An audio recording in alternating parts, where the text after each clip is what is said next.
Hey everybody, I'm back. Fall is here, school has started. Let's do a summer pickups video. As a welcome back video, I'd like to share a few trades that I did with the community. And I already opened the boxes. I actually am retaking this video because I had technical issues last time, so I apologize for that. Nothing but the best production quality from the Shire here, Bilbo Baggins, but sometimes things don't go as planned. So anyway, these are in no particular order. I'll link the two awesome guys that gave me these games, or that I traded for these games, and no actual unboxing, I apologize, but let's get into it, and then I'll talk about some future plans, some other video ideas that I got coming out, and we'll go from there. So without further ado, let me sit back here and dig into it. The first one is a game that I've always been curious about, but I have never actually pulled the trigger on until recently, and that is the Lost Vikings for the Sega Genesis. And of course, this is a puzzle platformer game, and that's a unique genre that I don't think a lot of people give enough credit to. I had a copy, hadn't played it yet, but Josh Moore over at Playmore Games was kind enough to offer his case and his manual so that I can say I got a complete copy. And the label on mine's beat up a bit, but that's fine. What matters is I got the clamshell and the hang tap.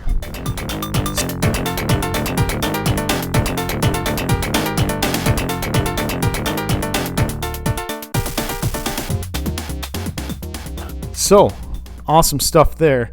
Excited to try that one out. I am going in completely cold, have never played any Lost Vikings games.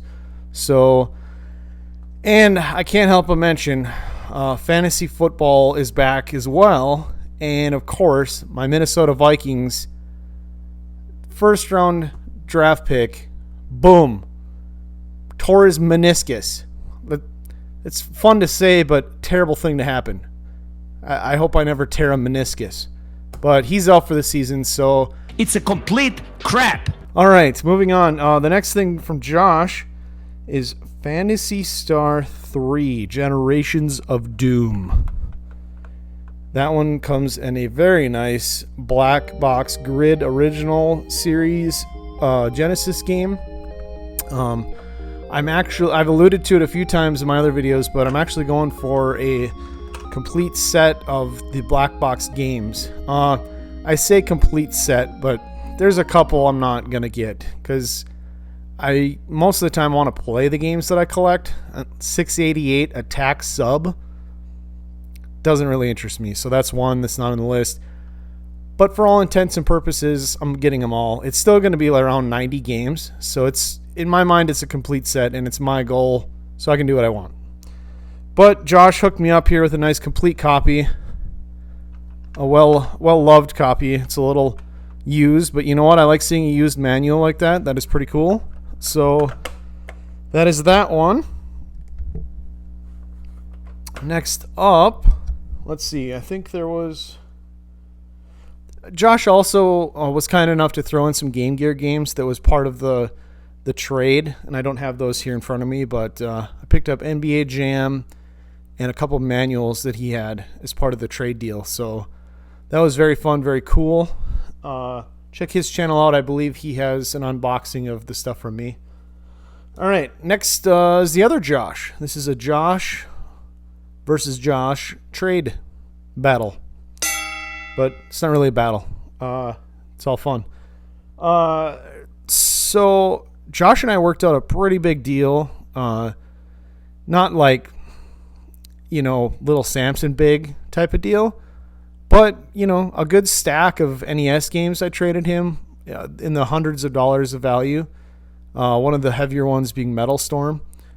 But what I was after was a very obscure, unique Genesis game that I can add to my collection. I like obscure stuff. I like stuff that nobody talks about. I like kind of weird, janky type games as well, which this game here qualifies for all those things. and that is Warden for the Sega Genesis. Now this one, Mentrix Software, is the company that produced this. They're very not well known.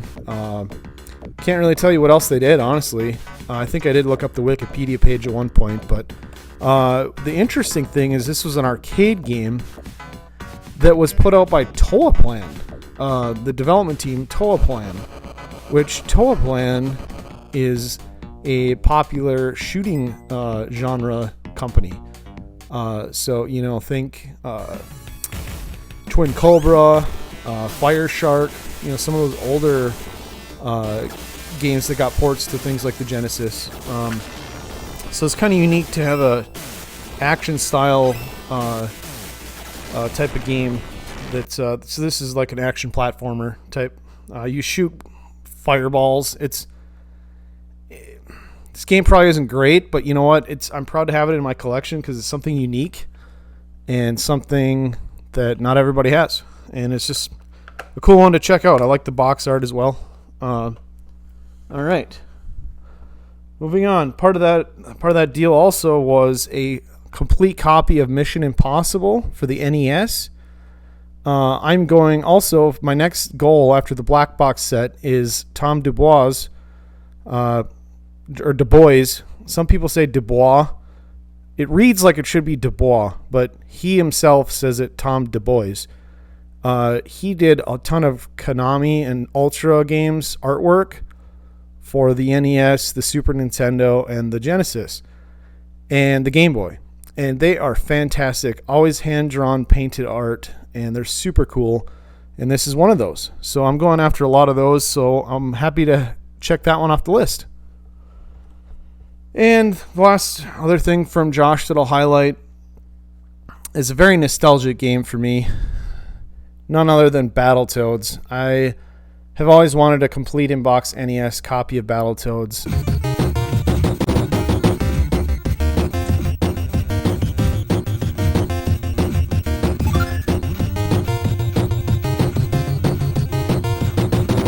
You know, keep at it. You can blow through that turbo tunnel like no big deal.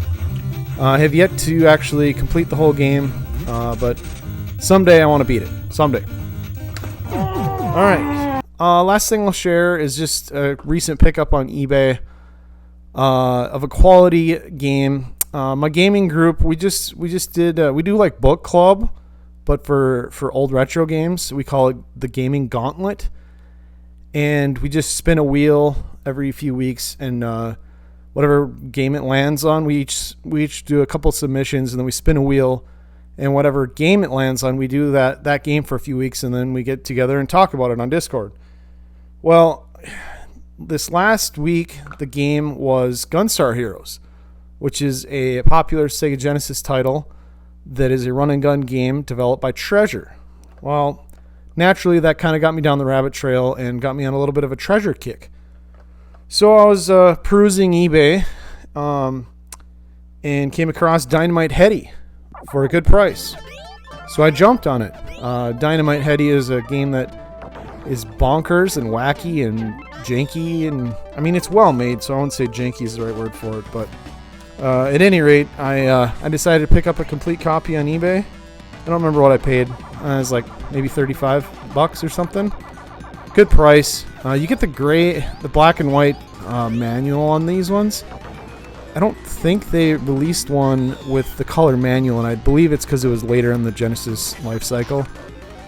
But at any rate, it's a fun, colorful game that I'm excited to check out.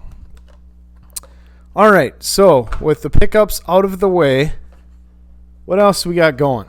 Well, as some of you guys have seen, there's all kinds of challenges and video response videos to a number of people in the community, and top 5 games that made me a gamer, or the top 10 most expensive NES games in my collection, or all these different videos out there that are pretty cool, pretty unique. Some ideas have been rehashed and done before.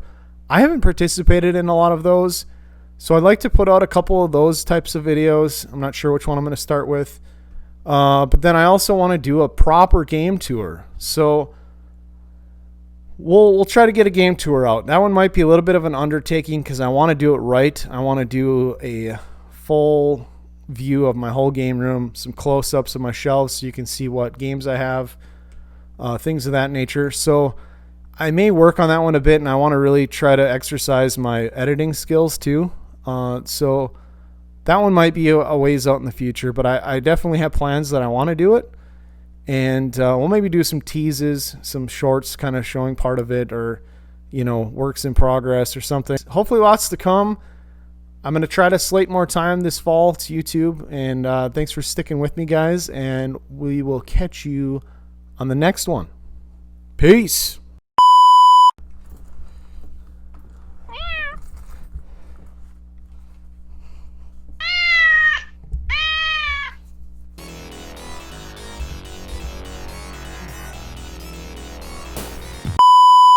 Peace. Who says peace anymore? That's so dumb. Should have said something else. Oh. I was gonna try to get a good